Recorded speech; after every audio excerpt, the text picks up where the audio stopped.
So we really appreciate your coming in this morning amidst the floods, the rain, the PG&E trucks that took over the parking lot. But aren't we glad PG&E's helping out during this floods, aren't we? So I know some of you had to walk quite a distance. Thank you for doing that so that we could get this going. I'd also like to thank the companies that provide major support for economic development in Sonoma County. You can see them on the slides up here as well as the placards on your table. Our thanks go to our presenting sponsors, Exchange Bank, Kaiser Permanente, Luther Burbank Savings, Pure Luxury Transportation, PG&E, Redwood Credit Union, Sonoma Raceway, and Tri-Counties Bank. Let's give our sponsors a round of applause.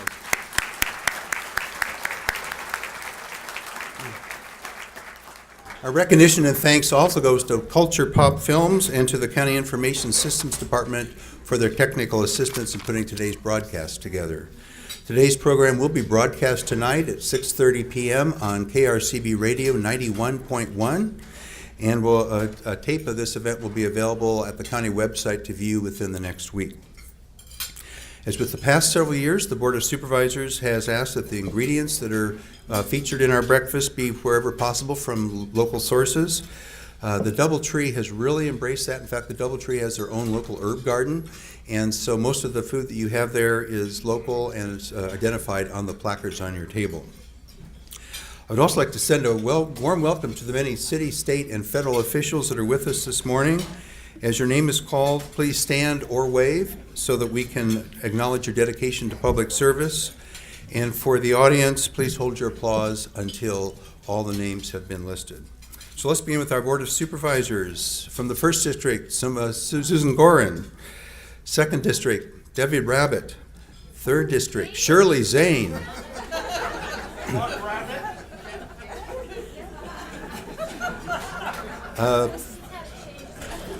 What did I say? Oh, really? There's nothing in this. Okay, 4th District, James Gore. And the 5th District from the, you might say, the wet district, and starting her first week on the job, Linda Hoppins, you're getting trial by flood. So thank you for being here.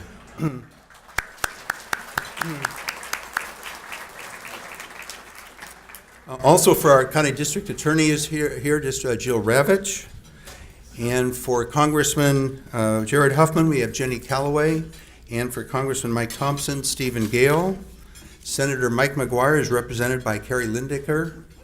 For the State Assembly people, Bill Dodds represented by Logan Pitts. And Jim Wood is represented by Ed Sheffield. I saw Ed earlier. From the city of Cotati, we have the mayor, Susan Harvey. City of Cloverdale, the mayor, Gus Walter, along with council members Carol Russell and Melanie Bagby. From the city of Healdsburg, the mayor is here. I saw him, Sean McGaffrey, along with council member David Hagel and Joe Naujokas. From the city of Petaluma, the mayor, David Glass, joined by the vice mayor, Dave King, and council member Mike Healy. City of Rohnert Park, I see the mayor is here, Jake McKenzie. Welcome to Rohnert Park, everybody. Glad you're all here. That's our Jake, along with the Vice Mayor Pam Stafford, Council Member Joe Callanan, Ami Ahanatu, and Gina Belforte. The City of Santa Rosa has a big delegation, the Mayor Chris Corsi, the Vice Mayor Jack Tibbetts, Council Member Julie Combs, Ernie Oliveras, Chris Rogers, and Tom Schwedhelm. From the City of Sebastopol, the Vice Mayor Patrick Slater, along with Council Member Mark Panacci and Neza Hinton. From the City of Sonoma, Rachel Hundley, the mayor, is here. Along Town of Windsor, we have Deb Fudge, along with Council Members Dominic Fapoli, Mike Milan, Bruce Okrepke. From the Sonoma County Office of Education, we have the Superintendent, Steve Harrington, and the Board of Education. The entire board is here: Gina Kuklas, Herman G. Hernandez, Peter Custis, Andrew Leonard, and Lisa Schaffner. In addition, we have President Frank Chong from the Santa Rosa Junior College and Roy Hurd from Empire College. Okay, anybody I've missed? Mispronounced? All All right, let's give them a round of applause.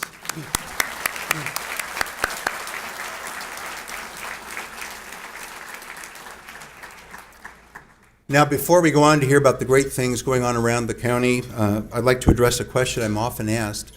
Ben, when are things going to go back to normal? Well, at least here in Sonoma County, things have not only returned to where they were before the recession, but they've actually gotten better. Looking for evidence? Well, 2016 was a record year for tourism, both in terms of visits and revenues. Just about every business sector is booming. We have an encouraging number of new homes in the build pipeline, and a record number of local folks are in local jobs. 206,000 people have local jobs now. So I ask you, why would you settle for normal when you can have extraordinary? But now that we're enjoying good times, it's useful to look back and see how far we've come. This is a chart of unemployment over the last decade. We are now enjoying one of the lowest rates during the decade at under 4%. We have the fifth lowest of the 58 counties in the state for our low unemployment. Obviously, this means, I think, that we live in a dynamic, changing, evolving economy, and that economic development assistance is just as important in good times as it is in bad times. Another question I get a lot is, so what is economic development? What do you guys do there? So what I tell them is that the Board of Supervisors provides us with resources to help business. That's our main mission, helping business be successful. And we do that in three key ways. First is to help businesses get a successful start, to start successfully, do everything we can to get off to a good start so they'll grow. Secondly, for the companies that are underway, that we help them stay here and expand here and keep hiring local people. And finally, finding ways to connect employers with the employees they need. I'd like to quickly share with you how we've recently employed these resources to help local companies succeed. We have facilitated over $1 million in financing to help start and grow new businesses in Sonoma County. We've helped over 50 local companies obtain over $5 million in new state incentives so they can stay in this county. We've helped 2 local manufacturing companies representing 100 employees to stay in Sonoma. They were looking to leave by obtaining PG&E rebates. And we've held 9 job fairs to help companies find the employees they need, including one we're doing this week with the WIB and JobLink to take aim at the employees laid off from Athleta and from Direct Flow Medical. How many of you saw Direct Flow is closing down? So as soon as we saw that, we called them and set up this job fair for the 250 employees they've got. Looking ahead, the EDB is helping employers to get specialized employees they need by upgrading our Sonoma County Connections website. This new site is in a beta stage. Helps employees get the talent they need to get from outside the area, people like doctors, engineers, software people, and so forth that we don't have locally. We call this talent attraction, and this helps local companies get the talent they need, and by competing with other regions through this website. Really shows our quality of life. And I do want to note that this is pretty cool in another way.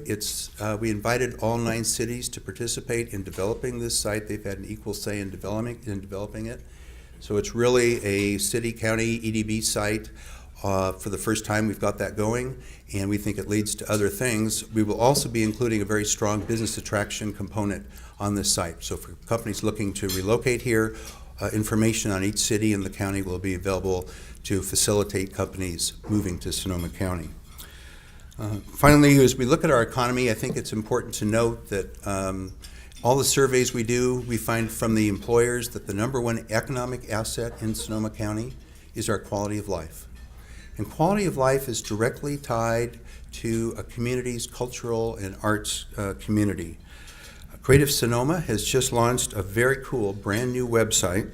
I think it's up there. It's really worth viewing. You're amongst the first people to see it. It's just gone up in the last day or so, which showcases the wealth of creative activity going on in Sonoma County. The site features directories of local creative artists and entrepreneurs, businesses, and nonprofits, including examples of work and how you can connect with those people. So it's really worth a look, and as you might expect, very colorful and creative. All these good results I've talked about spring from the spirit of partnership we enjoy with our local businesses, cities, schools, chambers, and more. With this in mind, we annually, and on the credit for our county's collective achievements over the past several years is due to the cooperation and hard work of many organizations and many individuals. With this in mind, we annually invite cities and educational institutions to share a quick summary of an important undertaking they've done over the last year. We know that this is only a small slice of all that goes on in Sonoma County, but it's important for you to know about. So I invite you to join me now in a quick tour around the county. Starting up in the north with the city of Cloverdale, they've embarked on a strategic planning process and adopted a strategic plan focusing on their specific areas. The goal of the plan is to build on recent accomplishments and advance the delivery of quality services. The city is excited by the renewed interest in Cloverdale and continues to host a number of cultural events, including Friday Night Lives during the summer, as shown here, and the increasingly popular Alexander Valley Film Festival, and the and the bicycle Tour de Vine.